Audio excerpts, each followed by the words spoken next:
Il est midi 20. Je suis levée à 10h. Je suis allée manger. C'était pas ouf. C'était très épicé. C'était un peu un truc indien. Surtout, j'ai pas mangé hier. Je suis un peu dégoûtée. Mais bon, tant pis. Et là, je vais retrouver Bastien et Manon. On va faire le musée de la prison, normalement.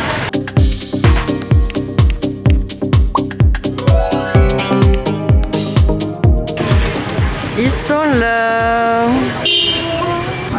Ok, j'ai tenté de me mettre dans un endroit calme pour vous expliquer quelque chose d'un peu plus sérieux. On connaît tous la guerre d'Indochine qui a été une guerre atroce, mais la guerre d'Indochine, elle a été déclenchée par autre chose et on n'en parle pas assez. Donc je vais tenter de le faire au mieux. Et voilà quoi. On commence vers le 19e siècle, quand la France impose sa domination dans l'Indochine, donc au Laos, au Cambodge et au Vietnam. Ce qu'elle va faire, c'est qu'elle va confisquer les terres, les ressources, et elle va réprimer toute résistance. Et aujourd'hui, on a visité un lieu qui symbolise cette époque. C'est la prison Oalo. Je ne sais pas si je le prononce bien, mais je crois. Cette prison, elle a été construite en 1896. Et elle est surnommée la maison centrale. Mais pour les Vietnamiens, c'est surtout un enfer. On s'est rendu compte de ça. C'est choquant de faire un lieu comme ça en tant que Français. On se sent un peu mal, j'avoue. Et les Français, dans cette prison, ils enfermaient les résistants, les intellectuels et même des femmes étaient enfermées là-bas. Toutes les personnes qui exposaient leur résistance étaient enfermées dans cette prison. Et alors, les conditions humaines, c'est atroce, je vous jure, c'est atroce ce qu'on a vu. Les Vietnamiens étaient enfermés dans des cellules toutes petites et ils étaient énormément. Et en plus de ça, ils étaient accrochés par les pieds. On a vu qu'il y avait un pied accroché et l'autre non, mais tu peux pas bouger quoi. Et au-delà d'être uniquement enfermés par les jambes, en fait, ils avaient aussi une sorte d'échelle autour du cou pour éviter qu'ils baissent la tête. Enfin, c'était l'humiliation complète, quoi. Une horreur. La nourriture, elle était infecte. Les rations toutes petites. 700 grammes de riz cru de 3e qualité, 40 grammes de poisson sec ou 60 grammes de poisson salé. Mais ce qui est fou, c'est que le peuple vietnamien, pendant cette incarcération, l'a toujours résisté et ils transformaient leurs cellules en écoles clandestines.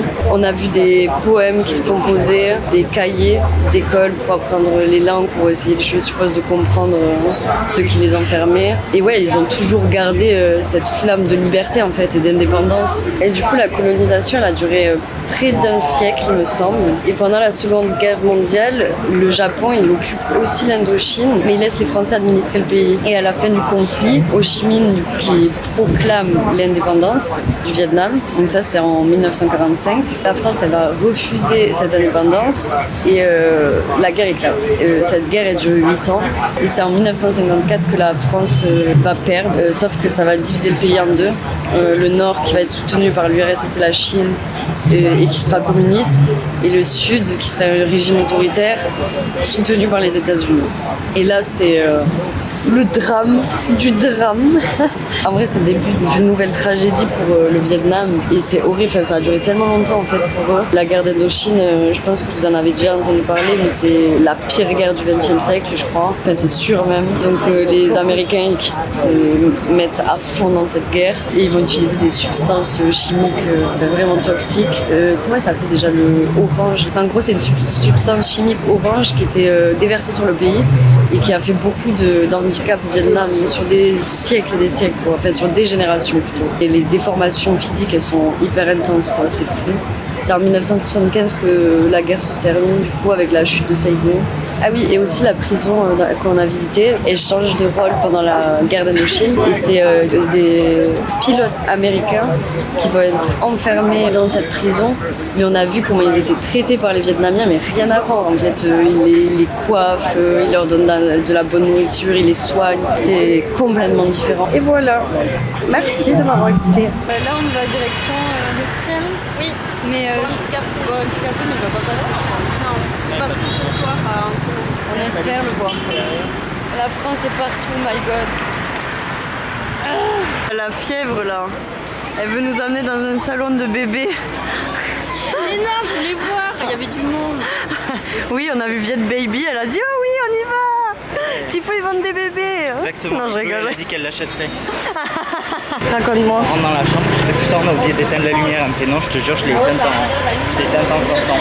Et là, vraiment, on voit nos lits refaits. On avait fait une putain de sieste. Hein. On voit nos lits tout refaits. Et sur le lit, un petit sachet comme ça. Regarde, qu'est-ce que c'est? C'est du savon. C'est du savon, c'est quoi? C'est quoi maintenant? C'est un bon aphrodisiaque. Avec les deux lits, c'est pareil. Voilà, Vous avez passé une bonne nuit, j'espère. On a bien dormi, ouais. Le miroir de la rue, bonjour. Toujours le même bordel, toujours le même bordel. Il y a des feux, ça va. C'est bien parce que c'est vert, hein. On n'oublie pas que le feu est vert, hein. Non, non, non, non, non. Voilà, on est dans la rue du train. La fameuse rue de Hanoï, la plus célèbre. T'es trop chou, toi. Hein, t'es trop mignon. Bonjour, chien avec queue bleue.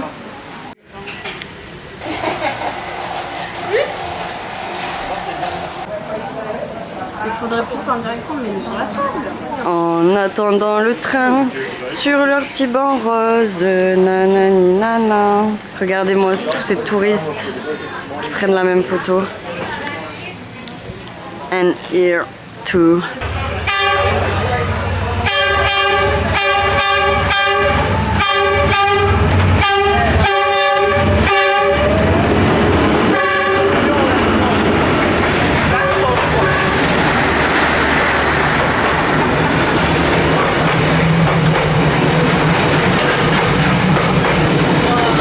Mais je suis choquée! C'est hyper proche! Je pensais pas que c'était aussi proche!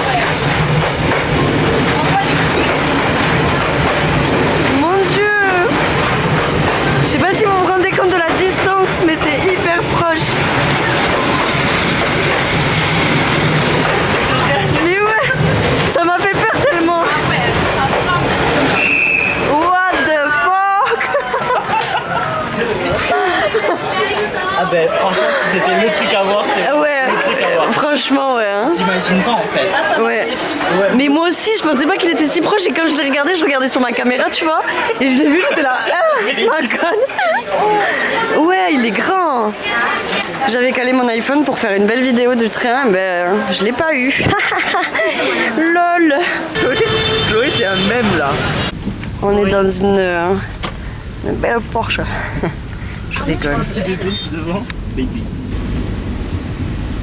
Ça y est, on est parti dans le centre commercial. La hauteur de ce bâtiment. Ah non, il y a un resto. C'est super haut. Bienvenido dans le centre commercial. Ouais. Waouh, c'est toilettes de luxe. Regardez comment on rentre pas du tout dans le décor. Ah non, c'est là. On va dans un petit resto incredible. I think it's so nice.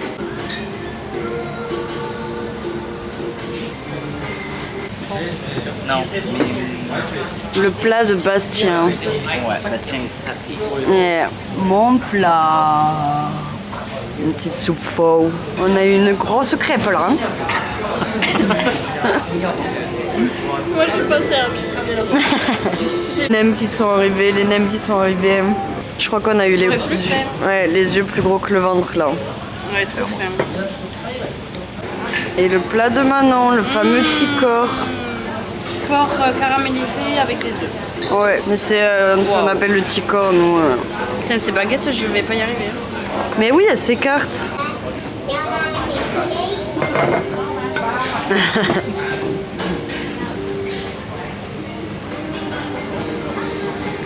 Qu'est-ce qu'on a pensé de ce resto? C'était dégueulasse. Ouais, Pas ouf. c'était pas ouf. On a pris trop. Ça nous a dégoûté. C'était pas bon, mais c'était beau. C'était juste beau. Juste beau, c'est ça. Ouais, un peu dégoûté, mais bon, voilà quoi. C'est la vie. Et là, on va chacun rentrer chez soi parce que demain, on se lève très tôt. Genre 4 heures.